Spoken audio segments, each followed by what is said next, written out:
আসসালামু আলাইকুম রহমতুল্লাহি ওবরাকাতু। আলহামদুলিল্লাহ রব্বিল আলামিন ওয়াল আকিবাতু লিল মুত্তাকিন ওয়াসসালাতু ওয়াসসালামু আলা আশরাফিল আমবিয়াই ওয়াল মুরসালিন নবিয়িনা মুহাম্মদ ওয়া আলা আলিহি ওয়া সাহবিহি ওয়া মান তাবিআহুম বিইহসানিন ইলা ইয়াউমিদ্দিন, আম্মা বা'দ। সম্মানিত দূরের ও কাছের দর্শক ও শ্রোতামণ্ডলী, আল্লাহ রাব্বুল আলামিনের অশেষ মেহেরবানিতে আমরা শুরু করতে যাচ্ছি আজ 11ই শাওয়াল 1447 হিজরি, রোজ সোমবার। রিয়াদস্থ বাথা ইসলামিক সেন্টারের হল থেকে প্রায় দীর্ঘ দেড় মাস পর আমাদের ধারাবাহিক আলোচনা বা ক্লাস। আজকে প্রথম ক্লাস রমজানের পরে, তো সেজন্যই আমাদের নির্ধারিত ধারাবাহিক ক্লাস শুরু করার আগে এই ক্লাসে আমরা রমজানের পরে সৎ আমলের উপরে অবিচলতা বা অটল থাকা সম্পর্কেই কিছু সংক্ষেপে আলোচনা করব। আপনারা যেখান থেকে শুনবেন মনোযোগ সহকারে এবং এটাকে শেয়ার করবেন বেশি বেশি করে যখন শুনবেন, যাতে আমরা সবাই উপকৃত হতে পারি, সবাই সওয়াবের ভাগী হতে পারি। তো রমজানের পরে যেহেতু আমরা রমজানের পরে এখন রমজানে এই যে মাত্র 1 দশক আগেই আমরা মাহে মুবারক রমজানে ছিলাম। তো কতই না সুন্দর পরিবেশ ছিল, মৌসুম ছিল, সলাতের পরিবেশ কত সুন্দর ছিল, সিয়ামের পরিবেশ, কিয়ামের পরিবেশ, তেলাওয়াতের পরিবেশ, দোয়া, জিকির, দান, সাদকা, ইফতার, তাই কতই চমৎকার ছিল না, উপভোগ্য ছিল এক কথায়। তো এরপরে আমরা মাশাআল্লাহ সেটাকে পার করে এখন কত তাহলে এই যে কিছুদিন আগেই মনে হচ্ছে যে তো এখন আবার পুরো মাস অতিবাহিত করে আমরা এখন বিদায় দিয়ে ঈদ শেষ করে আবার যেন পূর্বের অবস্থায় স্বাভাবিক জীবনযাত্রায় ফিরে এসেছি। তো এইভাবে জীবন চলে যাবে, তাই না? এই গত বছরও তো এরকম ছিল, তাই না? এই এবার আসছে, চলে গেল, এভাবে চলে আসবে। আসলে কি আমাদের আলামত এটা যে অল্প মনে হবে, এই সামান্য এই কয়েকদিন আগে, তাই না? জামানা নিকট হয়ে যাওয়া, এটা কিয়ামতের একটা আলামত। জামানা নিকট মানে জামানাতে বরকত না থাকা, সময়ে কাল তো একটাই, সময় তো একটাই, তাই না? 24 ঘন্টারই তো দিন, তাই না? তো একটাই, কিন্তু বরকত না থাকা। কিন্তু আমরা যদি এটাকে চিন্তা ভাবনা করে বরকতের মধ্যে আনতে পারি, সৌভাগ্যবান, কাজে লাগাতে পারবো আমরা। এই সময়গুলো যেমন রমজানে কাজে লাগিয়েছি না, কত ইবাদত করে ফেলেছি। তো আমরা ওইভাবে যদি কাজে লাগাতে চাই, কাজে লাগাতে পারবো। তো এগুলো আসলে এইভাবে সময় চলে যাবে। তো আমাদের অবশিষ্ট থাকবে যা আমরা আমল করব, সৎ আমল করেছি, যা সলাতের হেফাজত যা করেছি, সিয়াম, তেলাওয়াত, দোয়া, জিকির, যেগুলা বলা এলে আল বাকিয়াতুস সালিহাত, এগুলি আমাদের অবশিষ্ট কর্ম, নেক কর্ম। তো আল্লাহ রাব্বুল আলামিন তাদের অন্তর্ভুক্ত হয়ে করেন আমাদেরকে, যারা মাশাআল্লাহ এগুলা নিয়মিত করেন এবং তার উপরে অটল থাকেন। এইভাবে মৃত্যু পর্যন্ত যারা আমল করে যাবে তাদের অন্তর্ভুক্ত যেন আল্লাহ আমাদেরকে করেন। তো এখন আমাদের মুসলিম হিসেবে আমাদের উচিত কি হবে, সেটাই রমজানের পরে সেটাই আমরা শুনবো, যে আমাদের সৎ আমলটা কন্টিনিউ করা, এর ধারাবাহিকতা বজায় রাখা, এটা চলমান রাখা। আর এটা আল্লাহর কাছে, মূল কথা হচ্ছে এটা আল্লাহর কাছে প্রিয়। যদি আমি আমল চলমান রাখতে পারি, অবিচল রাখতে পারি, আমল ওপরে থাকতে পারি, এটা কিন্তু আল্লাহর কাছে প্রিয়, সেটা অল্প হলেও। তো এটা আমাদের নিতে হবে। তাহলে এই ক্ষেত্রে আমাদের রমজানের পরে মৌলিক 2টি কথা আমরা স্মরণ রাখবো। একটা হচ্ছে আমাদের উপরে অর্পিত আল্লাহর পক্ষ থেকে ফরজ ওয়াজিব যেগুলো আমল, সেগুলার সুসংরক্ষণ করা, যথাযথভাবে পালন করে যাওয়া। যেগুলো ফরজ, তার মধ্যে সলাৎ, তার মধ্যে রমজানের পরে সলাৎ, এরপর আবার হজ আসবে, তাই না, ওটা আলাদা বিষয়। জাকাত ফরজ হয়ে গেলে এর মধ্যে যাদের জাকাত ফরজ হয়ে যাবে জাকাত দিয়ে দিব। ফরজ যেগুলো আমল সেগুলোর উপরে সর্বোচ্চ গুরুত্ব দিয়ে সুসংরক্ষণ করা, যথাযথভাবে প্রতিষ্ঠা করা, যথাযথভাবে বাস্তবায়ন করা সলাৎকে। যথাযথ বাস্তবায়ন কখন হবে? যখন আমি পূর্ণ ঈমান রেখে এবং সলাৎ যে আমার উপরে অর্পিত ফরজ, ইসলামের 5টি রোকনের একটা অন্যতম রোকন শাহাদাতাইনের পরেই এরপরে এর শর্ত, এর রোকন, এর ওয়াজিব যথাযথভাবে বুঝি নবী সাল্লাল্লাহু আলাইহি সাল্লামের তরিকা পদ্ধতিতে সময় অনুযায়ী পুরুষরা আমরা জামাতবদ্ধভাবে যখন আদায় করব আমাদের অধীনস্থদেরকে নিয়েই, তখন হচ্ছে সুসাব্যস্ত হবে, একে সুপ্রতিষ্ঠিত হবে। তো এটার সাথে আমাদের কোনো আপোষ চলবে না, হ্যাঁ, এটার মধ্যে কোনো গাফলতি চলবে না, অলসতা চলবে না। নামাজের গুরুত্ব ফজিলত সম্পর্কে আমরা ইতিপূর্বে আলোচনা শুনেছি। তো এদিকে আমাদের যাওয়ার যেহেতু সুযোগ নেই, কারণ এই সলাতের এই যে যারা মুমিন তাদের ওপরই আল্লাহ সলাত ফরজ করেই সিয়াম ফরজের ঘোষণা দিয়েছেন, তাই না? যারা নামাজি মুসলিম তাদের ওপরই কিন্তু সিয়াম ফরজ, জাকাত ফরজ, হজ ফরজ, অন্যান্য ফরজ। কিন্তু সলাৎ যদি না থাকে তার উপরে জাকাতের কোনো গুরুত্ব নেই, সিয়ামের কোনো গুরুত্ব নেই, হজেরও কোনো গুরুত্ব নেই। অতএব সলাৎ আমাদের পড়লে এটা পার্থক্য করে দিবে যে আমি মুসলিম, আমি মুমিন, এটা আলামত, প্রকাশ্য, এটা আলামত। তাহলে আমরা সলাতের পূর্ণ হেফাজত করব, ফরজগুলা হেফাজত করার সাথে যেটা বলছিলাম, এবং ওয়াজিব তার সাথে সাথে ওয়াজিবগুলা হেফাজত করব। তো এটা একটা। দ্বিতীয়ত হচ্ছে এরপরে এই ফরজ ওয়াজিব ইবাদতের সাথে সাথে আমরা নফল ইবাদতের গুরুত্ব দেব। এটাই মূলত আমাদের আলোচ্য বিষয়, যে আমরা রমজানে অবশ্যই নফলের গুরুত্ব দিয়েছি না? হ্যাঁ, সলাৎ 5 ওয়াক্ত তো পড়েছি, হ্যাঁ, তারপর আরও সলাৎ পড়েছি, সুন্নতগুলাকে যথাযথভাবে সুসংরক্ষণ করেছি, এমনকি তারাউই, তাহাজ্জুদ, হ্যাঁ, এগুলোও পড়েছি, বেতেরও ছাড় দেয়নি। তো এগুলা তো নফল।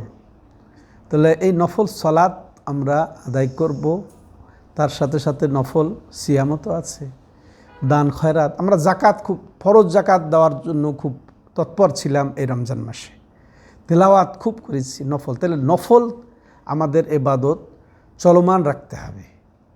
আর এই চলমান রাখার ফায়দা কি, ফজিলত কি, মর্যাদা কি, এর গুরুত্ব কি, উপায় কি, এই কয়েকটা কথা আমরা শুনে শেষ করব ইনশাল্লাহ আজকে, আলহামদুলিল্লাহ।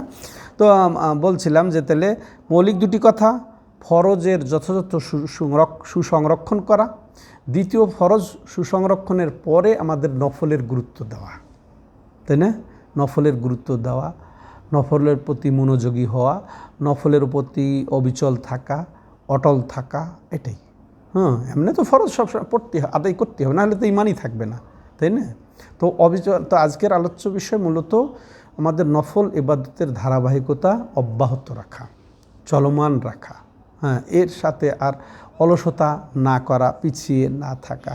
তো এর ফায়দার কি? প্রথম ফায়দা যে এই নফল ইবাদতে বা যে ইবাদতগুলো আমরা করেছি রমজান মাসে, মাশাআল্লাহ, এই ইবাদতের অটল থাকা, অবিচল থাকা, এটা আল্লাহর কাছে প্রিয়, এটা সবচেয়ে আল্লাহর কাছে পছন্দনীয়। এই আমলের উপরে অটল থাকাটা এটা প্রিয়।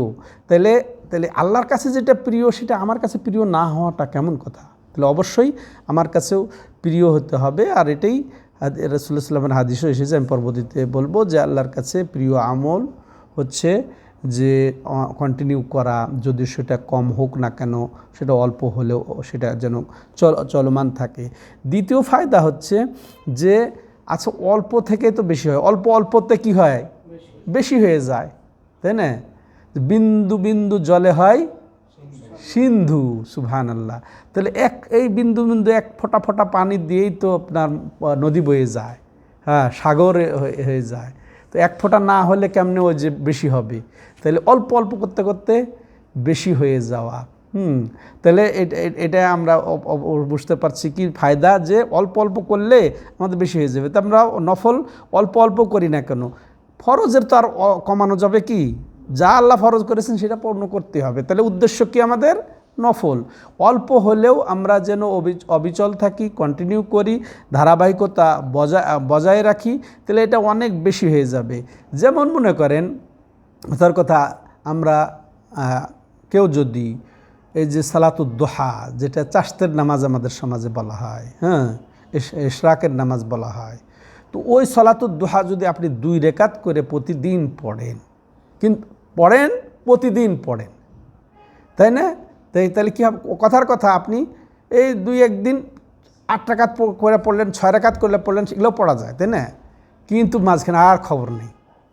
আপনি কি করেন? 2 রেকাত শুরু করেন, 2 রেকাত পড়েন, প্রতিদিন পড়েন, বাদ দিন না। তাইলে দেখেন যে 360 ডবল রাকাত কত হলো? 720। হ্যাঁ, তাহলে কত হয়ে যাচ্ছে চিন্তা করে? 720 রাকাত আপনি পড়ে ফেলেছেন। ওই তো তাহলে সাগরে পরিণত হয়েছে, তাহলে বোঝা গেল, তাই না? আপনার মাত্র 2 রেকাত, একদিনের জন্য এটা 2 রেকাত, কিন্তু বছর শেষে 700-র উপরে চলে গেছেন আপনি, তাই না? 700-র উপরে চলে গেছেন। এইভাবে দৃষ্টান্ত প্রত্যেকটা কথার কথা। তেলাওয়াত, খুব তেলাওয়াত করেছেন রমজানে, প্রতি সপ্তাহে চেষ্টা করেছে অনেক ভাই, হ্যাঁ, 10 দিনে, 15 দিনে, প্রতি মাসে, সারা রমজান খবর নেই। তা আল্লাহর কাছে প্রিয় কোনটা?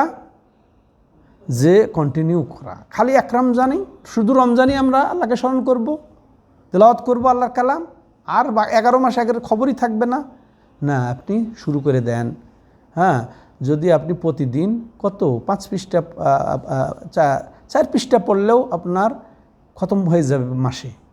প্রতিদিন যদি আপনি কত 4 পৃষ্ঠা করেন, তাহলে প্রতিদিন কেন বলছি, প্রতি ওয়াক্তে যদি আপনি 4টা করে পৃষ্ঠা পড়েন, এই যে জোহরের সময় 4 পৃষ্ঠা, তারপরে আসর, ওরকম মাগরিব, তারপরে এশা, ফজর, হ্যাঁ, আপনি পড়েন, বা সকাল সন্ধ্যায় আপনি 10 পৃষ্ঠা করে পড়লেন প্রতিদিন, তাহলে 20 পৃষ্ঠাতে 1 পারা হয়ে যায়। তাহলে প্রতি মাসে আপনি খতম দিতে পারবেন। এটা রুটিন করে নিতে পারি, এটা চলমান রাখতে পারি। এই যে কম হলো, আপনার একটা সময়ের জন্য 4টা পৃষ্ঠা বেশি 2 মিনিট করে পৃষ্ঠা লাগে, আর প্রতি পৃষ্ঠায় কতটা অক্ষর জানেন? সুবহানাল্লাহ। হ্যাঁ, 500টা করা হলো কত নেকি হইতেছে? প্রতিটা অক্ষরে কত নেকি হবে? হ্যাঁ, তাহলে চিন্তা করে দেখেছেন? তাহলে আমরা চলমান রাখবো, যদিও কম হোক না কেন, এটা অল্প থেকে বেশি হয়ে যাবে। তৃতীয় ফায়দা হচ্ছে যে আমি যদি আমলের উপরে অটল থাকি, তাহলে কি হবে? যে আপনার অ্যাকাউন্ট খোলা হয়ে গেছে, আপনি চলমান যে আমল করেন, আপনার অ্যাকাউন্ট খোলা আছে। ওই আপনি চলমান থাকতে থাকতে যদি বাধাগ্রস্ত হয়ে যান যে কোনো কারণে যদি আমল আপনি আর না করতে পারেন, আপনি নিয়মিত করেন আমল, কিন্তু নফল আমলের কথা বলছি, কিন্তু অসুস্থতার কারণে হোক, সফরের কারণে হোক, আপনি করতে পারলেন না সে আমলটি, তো আপনার ওটা আপনার হিসাবে যুক্ত হয়ে যাবে।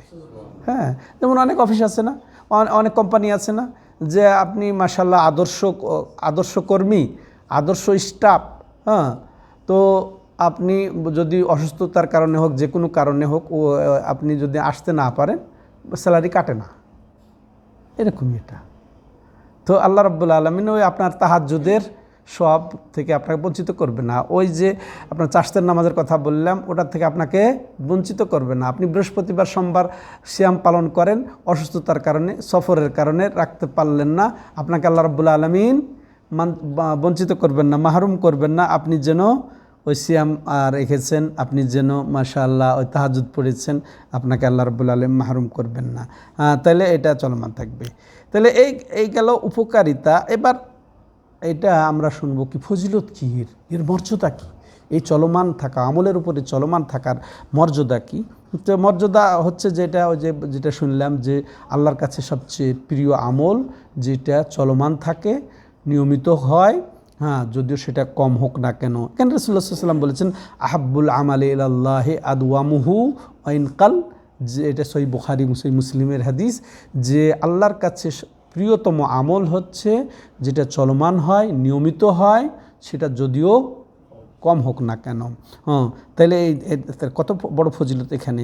তেমনইভাবে যেটা বললাম, যেটা অটো আপনি সব পেয়ে যাবেন, এটার ফজিলত এটাই যে আপনি যদি কোনো কারণবশত বাধাগ্রস্ত হয়ে যদি ওই নিয়মিত আপনার আমলটা যদি করতে না পারেন কোনো দিন, তাহলে আপনার মাশাআল্লাহ সওয়াব আপনি পূর্ণ পেয়ে যাবেন, অল্প স্বল্প না, পূর্ণই আপনি পেয়ে যাবেন। যেমন রাসূলুল্লাহ সাল্লাল্লাহু আলাইহি সাল্লাম বলেছেন, ইদা মারিদাল আব্দু আও সাফারা কাতাবাল্লাহু লাহু মা কানা ইয়ামাল সাহিহান মুকিমান।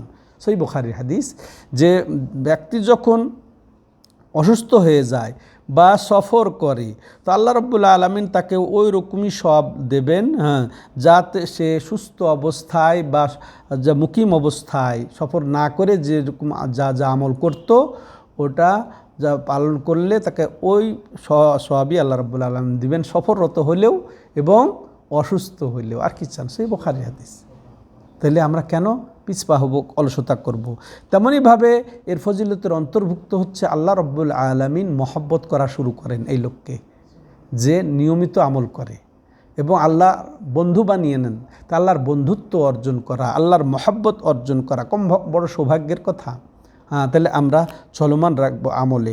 এরপরে এটা আমল কবুলের এটা একটা আলামত, এটা একটা আমল কবুলের আলামত যে মাশাআল্লাহ যে আমলের পর আমল করছি। তো একটা যখন আপনি আমল করবেন, কথার কথা আপনি তাহাজ্জুদ দাঁড়িয়ে গেছেন, সলাতের মধ্যে রুকু, সিজদা, দোয়া, জিকির, তেলাওয়াত, একটার পর একটা আমল, এক আমল করতে যে আপনি কত আমল করছেন, তাই না? সেখানে আল্লাহর ভয়, এটা ইবাদত, আল্লাহর কাছে আশা, ইবাদত। আপনি সলাতে আশা করছেন কি? যে এটা কবুলের আশা করছেন, এর থেকে আল্লাহর সওয়াবের আশা করছেন। আশা ইবাদত, ভরসা ইবাদত, দোয়া ইবাদত, আপনি আল্লাহর ভয় ইবাদত, খুশু ইবাদত, বিনয় নম্রতা ইবাদত, রুকু সিজদা ইবাদত। একটা আমল করতে গিয়ে কত আমল আসছে, তাইলে মাশাআল্লাহ এটা আমল যে কবুল হয়েছে। হ্যাঁ, ওলামা ইকরাম বলেছেন যে আমার আমল পূর্বে কবুল হলো কি হলো না, এটা আমি নিজেই বুঝতে পারবো কখন, যখন আমি আমলের উপরে অটল থাকব। আমার আমলটা নিয়মতান্ত্রিক চলতেই থাকবে, গতানুগতিক ওটা গতানুগতিক হয়ে যাবে আমার, তাই না? হঠাৎ করে একবারে বেশি করে আর নাই, খবর নাই, ফরজের সাথেই খবর নাই, এরকম যেন না হয়। তাহলে আমল কবুলেরও এটা একটা আলামত যে আমি কন্টিনিউ করতে পারছি, এটা ভালো লাগা, আপনার মনে অটোমেটিক তৃপ্তি আসবে। আপনি রমজানের পরে যদি আপনার এই তৃপ্তিটা ধরে রাখতে পারেন, রমজানে যেরকম আমল করে তৃপ্তি পাচ্ছিলেন, আনন্দ পাচ্ছিলেন, হ্যাঁ, ভালো লাগছিল, খালি মসজিদের দিকেই দৌড়াচ্ছিলেন, তেলাওয়াত খালি করছিলেন, দোয়া, কখনো জিকির, তাই না? এটা পরব যদি এই অবস্থা থেকে থাকে আপনার জন্যে সুসংবাদ, আপনার জন্যে সুসংবাদ। তো এটা আমরা ধরে রাখবো। তেমনিভাবে গুনাহ খাতা মাফ হয়ে যায়। একটা আমলের পরে আর একটা আমল যখন কন্টিনিউ করব, এক আমলের পরে আর এক আমল কন্টিনিউ করবো, একবারের পরে আর একবার করবো, তখন মাঝের গুনহার কাফারা হয়ে যায়। যেমন রাসূলুল্লাহ সাল্লাল্লাহু আলাইহি ওয়াসাল্লাম কি বলেছে, আস-সালাওয়াতুল খামস ওয়াল জুমআ ইলাল জুমআ, হ্যাঁ, তারপরে ওয়াল রমাদান ইলা রমাদান ওয়াল উমরা ইলাল উমরা, বিভিন্ন বর্ণনা ভেদে, হ্যাঁ, কাফারাতুল লিমা বাইনাহুন ইযা তুনিবাতিল কাবাইর, এরকম বলেন নবী সাল্লাল্লাহু আলাইহি ওয়াসাল্লাম, যে 5 ওয়াক্ত সালাত আদায় করা, এতে তাহলে একটার পর একটা। অনুরূপভাবে যে জুমার পরে জুমার নামাজ আদায় করা, তারপর রমজানের পরে রমজান আদায় করা, তারপরে আবার উমরার পরে উমরা করা, মাঝের গুনাহ অটোমেটিক মিটে যায়। হ্যাঁ, তাহলে আমরা অবিচল থাকবো। তো এই ফজিলত, অনেক ফজিলতের মধ্যে কয়েকটি ফজিলত। এরপরে এর গুরুত্ব কী? এই সৎ আমলের উপরে অটল থাকা, এই রমজানের পরেও বা সার্বক্ষণিক, আমরা মূলত তো ট্রেনিং নিয়েছি যে বাকি 11 মাসেও যেন আমরা আমলগুলা করি। তা আমরা ট্রেনিং নিয়েছি, সেখানে ট্রেনিং নিয়ে আবার ট্রেনিং পর্যন্তই থেকে যাবে, এটার বাস্তবায়ন হবে না, বাস্তব প্রয়োগ হবে না। হ্যাঁ, এটা বাস্তব প্রয়োগ করতে হবে, চালিয়ে যেতে হবে, এটা অলসতা করা যাবে না। তাহলে এর গুরুত্বের মধ্যে অন্যতম গুরুত্ব হচ্ছে, যদি আমি এর উপরে অটল থাকতে পারি, অবিচল থাকতে পারি সৎ আমলের উপরে, তাহলে এটা আমার মাশাআল্লাহ আমি সুসাব্যস্ত হয়ে গেলাম, আমলের উপরে অবিচল হয়ে গেলাম, সুসাব্যস্ত হয়ে গেলাম। তাইলে আমি সত্যিকার রব্বানি, কুন রব্বানিয়ান ওয়ালা তাকুন রমদানিয়ান। আমরা আসলে বসন্তের পায়রা। হ্যাঁ, বসন্তকাল, যেন রমজান মাস বসন্তকাল ছিল, বসন্তে আমরা ছিলাম, বসন্ত শেষ, আমরা উধাও। এটা কি উচিত হবে? নাকি আমাদের কন্টিনিউ করতে হবে? তাহলে রব্বানি যদি হই, আমরা সত্যিকারে আল্লাহওয়ালা যদি হই, তাহলে অবশ্যই আমরা আমলের ওপরে অটল থাকবো। আমরা আল্লাহর ইবাদত করেছি না রমজানের ইবাদত করেছি, না রমজানের রবের ইবাদত করেছি? আল্লাহর ইবাদত করেছি, রমজানের রবের ইবাদত করেছি। তো যিনি রমজানের রব, তিনি কি শাওয়ালের রব নন? তিনি কি আবার শাবান যে পর্যন্ত আসবে এই মাসগুলার রব নন? হ্যাঁ, এদিকে আমাদেরকে আল্লাহ রাব্বুল আলামিন অব্যাহতি দিয়ে দিয়েছেন। আমরা কি বন্দিশালায় ছিলাম নাকি? রমজান একটা বন্দিশালা ছিল? তো সত্যিকার যারা দেখানোর জন্য বসন্তের পূজারী, যারা রমজানের পূজারী, তারা বলবে যে যাহাক এই যাত্রা বাঁচা গেল, অব্যাহতি পেলাম রমজান থেকে, মনে বন্দি ছিলাম, বাস আমি বন্দিশালা থেকে মুক্ত পেয়ে এখন আজাদ, স্বাধীন, আমি যা খুশি তাই করব। এটা কি উচিত হবে? এটা উচিত হবে না। সম্মানিত দর্শক ও শ্রোতা মণ্ডলী, তাহলে সুসাব্যস্ত হবে আমাদের ইস্তেকামত হবে, আমাদের এই গুণটা সবচেয়ে প্রিয় তো আল্লাহর কাছে, সেটাই আমরা পাবো। তেমন ইমানের নবায়ন হবে। আমি যত আমল করব তত ইমান বাড়বে। আপনি যে আমলই করেন না কেন, আপনি সালাত আদায় করেন, আপনি আত্মিক খোরাক পাচ্ছেন, রুহানি খোরাক পাচ্ছেন। হ্যাঁ, যে আপনি অন্তরটা পুনর্জীবিত হচ্ছে, আপনার অন্তর জীবিত যেমন হচ্ছে, তার আপনার মুখ ও জীবিত হচ্ছে, আপনার দেহ তা আপনার মাশাআল্লাহ সচল হচ্ছে, ইবাদত বান্দেগীতে সচল হচ্ছে। তাহলে ইমান সাথে সাথে আপনার ইমান নবায়ন হচ্ছে অন্তরের দিক থেকে, দৈহিক দিক থেকে, এবং এই যে পাপ থেকে আপনি বাঁচতে পারছেন। যখন আমলের পরে আমল করবেন, তো ওই সময় তো আর পাপ হবে না। তো যে ব্যক্তি সবসময় আমলের উপরে থাকবে, একটার পর একটা আমল করতেই থাকবে, তো সে কি আর গুনার সুযোগ হলো তার? কিন্তু যখনই আমল থাকবে না আপনার, তখনই কি হবে? শয়তান বাসা বাঁধবে। শয়তান তখন আপনাকে পথভ্রষ্ট করে টানা পাপের দিকে নিয়ে যাবে। তেমনিভাবে যে দেখেন কি আপনি অল্প আমল করে বহু ফজিলত পেয়ে যাবেন, সারা বছর আমল করার ফজিলত পেয়ে যাবেন। যেমন দেখেন রাসূলুল্লাহ সাল্লাল্লাহু আলাইহি ওয়াসাল্লাম বলেছেন, মান সামা রমাদানা, আবু আইয়ুব আনসারী রাদিয়াল্লাহু তাআলা আনহু বর্ণিত হাদিস, এটি সহিহ মুসলিমের, যে মান সামা রমাদানা সুম্মা আতবাহু সিত্তাম মিন শাওয়াল কানা কাসিয়ামিদ দাহার, যে ব্যক্তি রমজান মাসের সিয়াম পালন করলো, তাহলে এখানে বুঝতে হবে রমজান মাসের সিয়াম পূর্ণ করতে হবে। রমজান মাসের সিয়াম পালন করলো, সুম্মা আছে রায়তে, সুম্মা এর পরে, মানে রমজান মাসের সিয়াম পূর্ণ করার পরে এই রমজানের সাথে 6টি শাওয়াল মাসের সিয়াম পূর্ণ করলো, মিলিয়ে নিল, তাহলে কি কানাকা সিয়ামিদ দাহার, সেটা তার সারা বছর সিয়ামের মতো হলো। তাহলে আমরা 6টা মাত্র রেখে পেয়ে গেলাম। কারণ আল হাসানাতু বিআশরি আমসালিহা, রাসূলুল্লাহ সাল্লাল্লাহু আলাইহি ওয়াসাল্লাম কি বলেছেন? একটা নেকিকে আল্লাহ রাব্বুল আলামিন 10 গুণে বৃদ্ধি করেন। তাহলে 30-10 মাশাআল্লাহ, এবার মাস পূর্ণ হয়েছে 30 কত হয়? হ্যাঁ, কত হয়? 30 300 হয়। তাহলে 300 সিয়াম রাখা হয়ে আছে। যারা আলহামদুলিল্লাহ, আমরা এরপরে সওয়ালের প্রায় আজকে 11 তারিখ চলে গেল, তো যারা 6টা পূর্ণ করেছে আলহামদুলিল্লাহ বলি, আরও শুকর আদায় করি, আল্লাহর আরও আমাকে তৌফিক দেবেন। আর যারা পূর্ণ করতে পারেন নাই, এখন হয়তো বা বাকি আছে, তারা পূর্ণ করবো। আর যারা এখনও হয়তো শুরু করি নাই, সময় আছে, তাই না? সময় আছে। তাহলে 6টা 6 × 10 = 60 হয়ে যাবে। তাহলে 360টা সিয়াম পূর্ণ হয়ে যাবে। তো এই হাদিসটা অনেক গুরুত্বপূর্ণ। এটা যেমন ফরজের গুরুত্ব রাখে, যে আপনাকে সিয়াম অবশ্যই ফরজ ভিত্তিতে পূর্ণ শর্ত। আপনি সারা বছর সিয়ামের ফজিলত পেতে হলে প্রথম শর্ত কি? আপনার ফরজ যে 30টা পূর্ণ করতে হবে। এরপরে যদি আপনি নাকি 6টা পূর্ণ করলে আমি 60 দিনে পেয়ে যাব, এটা বেসিক মূল, এটা থাকলে আপনি ওইটা অতিরিক্তটা পাবেন। তাইলে এরকমভাবে এই হাদিসই এই নফল সিয়ামেরও ফজিলত, যে আপনি তখন নফল হিসেবে 60 দিন সিয়াম রাখার ফজিলত পেয়ে একেবারে সারা বছর সিয়ামের আপনি ফজিলত পেয়ে যাচ্ছেন আলহামদুলিল্লাহ। তেমনইভাবে যে এটাতে যখন আমি আমলের পরে আমল করব, অব্যাহত থাকবো আমলের উপরে, তাহলে আমার কি হবে? পরকালকে স্মরণ হবে, তাই না?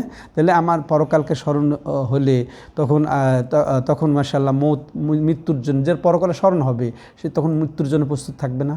মৃত্যুর জন্য প্রস্তুত থাকবে। কত চমৎকার আপনার জন্য তারপরে আমার দুনিয়ার মোহটা কমে যাবে, দুনিয়ার আশা, লোভ, লালসা, এই এত এত এত এত এত যতক্ষণ পর্যন্ত কবরে না যাওয়া হবে ততক্ষণ পর্যন্ত আশা মিটবে না। কিন্তু যখন আপনি আমলের উপরে থাকবেন তখন এরকম আর থাকবে না, আপনি উপকৃত হবেন। এগুলো সব উপকার। তাহলে শেষ কথা আমি যেটা বলে শেষ করতে চাই যে কিভাবে আমরা আমলের উপরে অটল থাকতে পারি। হ্যাঁ, কীভাবে আমরা থাকতে, প্রথম কথা যে আমরা মধ্যম পন্থা অবলম্বন করব। ঠিক আছে, মধ্যম পন্থা অবলম্বন করব। এটাও কিন্তু খুব গুরুত্বপূর্ণ বিষয়। যে কথার কথা সিয়ামে দাউদও আছে। প্রথম মাসেই সিয়ামে দাউদ শুরু করলাম, একদিন সিয়াম রাখা আর একদিন ছেড়ে দেওয়া, খুব শুরু করে দিলাম। পরের মাসে আর খবর নেই। হ্যাঁ, আর যেগুলো আছে যে 3টা রোজায় রাখার সাথে খবর নেই। না, মধ্যম পন্থা অবলম্বন করেন। ঠিক আছে, কম সুদ দিয়ে শুরু করেন, কন্টিনিউ করেন। ঠিক আছে, তাহলে মধ্যম পন্থা অবলম্বন করলে আপনি অলস হয়ে যাবেন না, আপনি অপারগ হয়ে যাবেন না, আপনি ছিটকে পড়বেন না। মধ্যম পন্থা, যেটা পারবেন আপনি সেটার উপরে অটল থাকেন, যেটা পারবেন সেটা আপনি এটাকে একেবারে পাকাপোক্ত করে নেন, তখন ওটার উপরে অটল থাকেন। তাহলে মধ্যম পন্থা। তাহলে সৎ আমলে অটল থাকার উপায়ের অন্যতম উপায় হলো যে মধ্যম পন্থা অবলম্বন করা। কথার কথা যে ওই যে বললাম যে চাষতের নামাজ 6 রাকাত পড়া যায়, 8 রাকাত পড়া যায় না, আপনি যদি অতটুকু আপনার থাকে তো পড়েন, সমস্যা নেই। কিন্তু আপনি 2 রাকাত কিন্তু কোনো দিন ছেড়েন না, 2 রাকাতই পড়েন, ওই দেখেন ওটা আপনার বেশিতে পরিণত হয়ে যায়। এভাবে তেলাওয়াতে, তাই না, মধ্যম পন্থা অবলম্বন করেন। একদিনে 5-10 পারা পড়ে নিলেন, আর পরে আর খবর নেই, 1 পৃষ্ঠার খবর নেই, কোরআনের সাথেই সম্পর্ক নেই, কোরআন থেকে আপনি ছিটকে পড়েছেন না, এটা যেন না হয়, মধ্যম পন্থা যেন হয়। তেমনইভাবে সৎসঙ্গ ইখতিয়ার করবেন। যারা এই মাশাআল্লাহ সৎ আমলের উপরে অবিচল থাকে, যারা নফল সিয়াম পালন করে, যারা নফল ইবাদত করে, যারা তেলাওয়াত করে নফল ইবাদত, এরকম মজলিসে যাওয়া আশা করেন। এই মজলিসে আপনি ওখানে ওই রুমে গিয়ে আপনি সিট নেন, ওই ভিলাতে গিয়ে আপনি সিট নেন, ওই পরিবেশে যে আপনি বাসা করেন, এটা খুবই জরুরি জিনিস। যেমন সুবহানাল্লাহ, মদিনাতে শেখ ওতায়ের, ইউসুফ আল ওতায়ের আছে, উনি এরিয়া দিচ্ছিলেন সৎসঙ্গ, তার পরিবেশটাই ওরকম, তার মজলিসে ইবাদতের উপরে ইবাদতের উপরে সুন্নতের উপরে কোনো সুন্নত যেন উনি ছাড় দিতে রাজি না, যত সুন্নত আছে। তো ওই মজলিসে আপনিও যদি 3 দিন থাকেন, হ্যাঁ 1 সপ্তাহ থাকেন, 10 দিন থাকেন, 1 মাস থাকেন, দেখবেন আপনার একটা ট্রেনিং হয়ে যাবে। ঠিক আছে, তো সৎসঙ্গ গ্রহণ করা, তেমনইভাবে তওবা ইস্তেগফার এটা কন্টিনিউ করা। হ্যাঁ, তাহলে দেখবেন যে আপনি শতামলের উপরই আছেন। তওবা নিজে একটা শতামল, এরপর যখন তওবা ইস্তেগফার করছেন তখন দেখবেন আপনার পরেই নেক আমলের থাকবে। আর সবচেয়ে পরিশেষে কি দোয়ার উপরে আপনি থাকবো। ইয়া মুকাল্লিবাল কুলুব সাব্বিত কলবি আলা দীনিক, এটা রাসূলুল্লাহ সাল্লাল্লাহু আলাইহি ওয়াসাল্লাম করেছেন, তাই না? যার আগের গুনাহ পরের গুনাহ মাপ, দিনের উপরে অটল, যার মাধ্যমে আমরা পেয়েছি। তো তিনি এই দোয়া করতেন যে হে অন্তরের পরিবর্তনকারী, তুমি আমার অন্তরকে তোমার দ্বীনের উপরে অটল রাখো। তো এই দোয়া করব, তাহলে আমরা দোয়াও করতে থাকবো। তো এইভাবে যদি আমরা চিন্তা করি তাহলে ইনশাআল্লাহ আমরা আমাদের সৎ আমল যেগুলো করেছি বিগত রমজানে, এর উপরে অটল থাকতে পারবো, অবিচল থাকতে পারবো, কন্টিনিউ করতে পারবো, নিয়মানুবর্তিতা অবলম্বন করতে পারবো। তাহলে ইনশাআল্লাহ আমরা যেসব ফজিলতের কথা শুনলাম, যেসব উপকারিতার কথা শুনলাম, তো ওগুলো আমরা পেয়ে ধন্য হব। ইনশাআল্লাহ আমাদের শেষ পরিণাম তখন ভালো হবে যখন সৎ আমলের উপরে থাকবো। সবচেয়ে বড় কথা, আপনার শেষ পরিণামটা কি হবে? ভালো হবে। মানে শেষ মৃত্যুটা আপনার সৎ আমলের উপরে হবে। আর আমল যদি বিচ্ছিন্ন থেকে মরে যান, তাহলে আমল বিচ্ছিন্ন অবস্থায় মারা গেলাম, নাউজুবিল্লাহ। আল্লাহ আমাদেরকে মাফ করেন, আমাদেরকে তৌফিক দান করেন, আমাদের শেষ পরিণাম যেন আল্লাহ রাব্বুল আলামিন ভালো করেন। পরিশেষে আমরা আল্লাহর কাছে আবারও কামনা করি যে রমজানের আমলগুলা যেন আমাদের কবুল হয়। রমজানের সালাত, রমজানের সিয়াম, রমজানের কিয়াম, রমজানের তেলাওয়াত, রমজানের উমরা, রমজানের দোয়া, জিকির, দান খয়রাত যত কিছু শতামল করেছি আল্লাহ যেন কবুল এবং মঞ্জুর করেন। আল্লাহ রাব্বুল আলামিন আমাদেরকে যেন একবারে ক্ষমা করে দেন এবং এবং এই আমলের ওপরে যেন আল্লাহ রাব্বুল আলামিন অটল থাকার তৌফিক দান করেন মৃত্যু পর্যন্ত। ওয়াবুদ রব্বাকা হাত্তা ইয়াতিয়াকাল ইয়াকিন, তুমি যে বলেছো তোমার নবীকে যে তোমার রবের ইবাদত করে যাও মৃত্যু আসা পর্যন্ত, নাকি? হ্যাঁ, বাস রমজান পর্যন্ত না, মৃত্যু পর্যন্ত। এই তৌফিক আল্লাহ তুমি দান করো, আমাদের সবাইকে ক্ষমা করে দাও, সকল মুমিন মুসলমানদেরকে হেফাজত করো, যে যেখানে আছে যে অবস্থায় আছে আল্লাহ তুমি তাদেরকে হেফাজত করো। হ্যাঁ, বিশেষ করে আজকে মুসলিমদের ওপরে বিপর্যয়, হ্যাঁ এটা পরীক্ষা তুমি করেছো আল্লাহ, তুমি আমাদের বেকুবদের কারণে তুমি আমাদেরকে আর শাস্তি দিও না, বরং তুমি আমাদের ইমানকে পূর্ণতা দান করো, আমলও পরিপূর্ণ দান করো, আমাদের আকীদা মানহাজকে আল্লাহ রাব্বুল আলামিন তুমি সঠিক করে তোমার ইমানের অবিচলতা দান করো। যারা এই মুসলিমদের মধ্যে কাফেরের বিরুদ্ধে যারা লড়ছে, যারা যে প্রকৃতিরই হোক না কেন, তারা মুনাফেকই হোক না কেন, সবাইকে আল্লাহ রাব্বুল আলামিন তুমি যদি হেদায়েত নসিব করো আলহামদুলিল্লাহ, আর যদি হেদায়েত না থাকে তুমি তাদের মধ্যে এমন এক কীর্তি দেখিয়ে তুমি আমাদের অন্তরকে ঠান্ডা করে দাও। হ্যাঁ, তুমি তাদের মধ্যে ব্যস্ত করে দাও, তুমি তাদেরকে ধ্বংস করে দাও। আল্লাহ রাব্বুল আলামিন মুমিন মুসলমানদেরকে হেফাজত করো, যারা আহলুস সুন্নাহ ওয়াল জামাআহ তাদের অন্তর্ভুক্ত, তাদেরকে আল্লাহ তুমি হেফাজত করো, তাদেরকে তুমি স্থায়িত্বতা দান করো, তাদের অবিচল ঈমানের ওপরে, আমলের ওপরে, আকীদার ওপরে, তোমার নবীর মানহাজের ওপরে অটলতা দান করো, স্থিরতা দান করো। তুমি রব্বুল আলামিন সব কিছুই করতে পারো। আল্লাহুম্মা ইন্না নাজআলুকা ফি নুহুরিহিম ওয়া নাউযু বিকা মিন শুরুরিহিম ইয়া কাউইয়্যু ইয়া মাতিন। আল্লাহুম্মা আনসুরিল ইসলাম ওয়াল মুসলিমিন ওয়াখযুল কাফারাতা ওয়াল হানাদিকা ওয়াল মুশরিকিন واخذل اليهود والنصارى واخذل الهندوس واخذل الروافض المعتدين. أنت قوي يا عزيز، أنت قوي يا عزيز. سبحانك اللهم وبحمدك أشهد أن لا إله إلا أنت أستغفرك وأتوب إليك.